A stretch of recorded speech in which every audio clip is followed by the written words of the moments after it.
Assalamualaikum warahmatullahi wabarakatuh. Selamat pagi, selamat sore, dan selamat malam.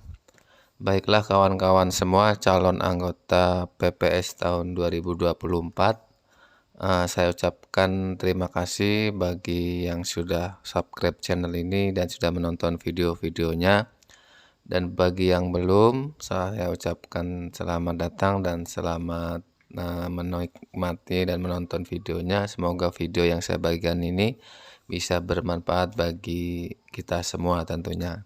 Oke, baik kawan-kawan, di sebagian wilayah di Indonesia ada yang sudah melaksanakan tes wawancara, juga ada di sebagian wilayah yang lain ada yang belum.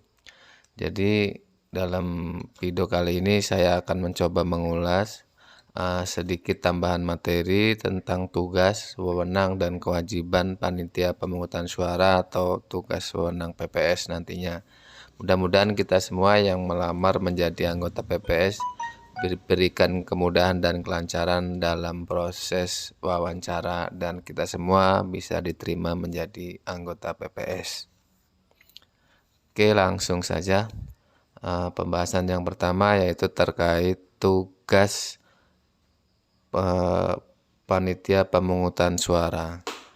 Yang pertama adalah mengumumkan daftar pemilih sementara.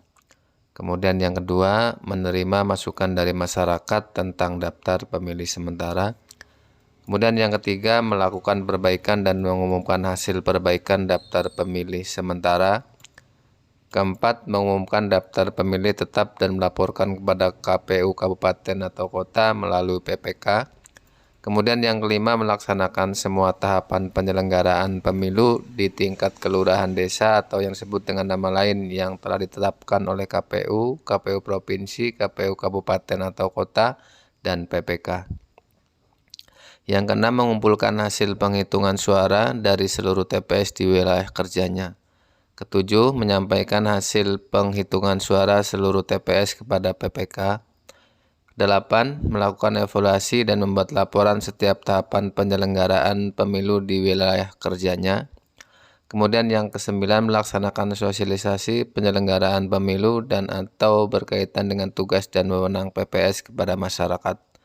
Kemudian yang 10, melaksanakan tugas lain yang diberikan oleh KPU, KPU Provinsi, KPU Kabupaten atau Kota, dan PPK sesuai dengan ketentuan peraturan perundang-undangan.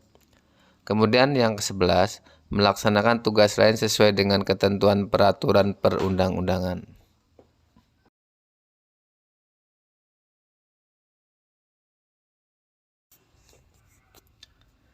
Baiklah kawan-kawan, setelah tadi kita membahas tentang tugas PPS, kemudian setelah itu ada wewenang PPS, diantaranya adalah yang pertama, membentuk KPPS. Kemudian yang kedua, mengangkat pantarlih. Kemudian yang ketiga, menetapkan hasil perbaikan daftar pemilih sementara untuk menjadi daftar pemilih tetap. Kemudian yang keempat, melaksanakan wewenang lain yang diberikan oleh KPU, KPU Provinsi, KPU Kabupaten atau Kota, dan PPK sesuai dengan ketentuan peraturan perundang-undangan. Dan yang kelima, melaksanakan wewenang lain sesuai dengan ketentuan peraturan perundang-undangan. Baiklah kawan-kawan calon anggota PPS, setelah kita membahas materi tentang tugas dan wewenang PPS, kemudian yang ketiga ada kewajiban PPS diantaranya. Yang pertama, membantu KPU, KPU Provinsi, KPU Kabupaten atau Kota, dan PPK dalam melakukan pemutahiran data pemilih, daftar pemilih sementara, daftar pemilih hasil perbaikan, dan daftar pemilih tetap. Kemudian yang kedua, menyampaikan daftar pemilih kepada PPK.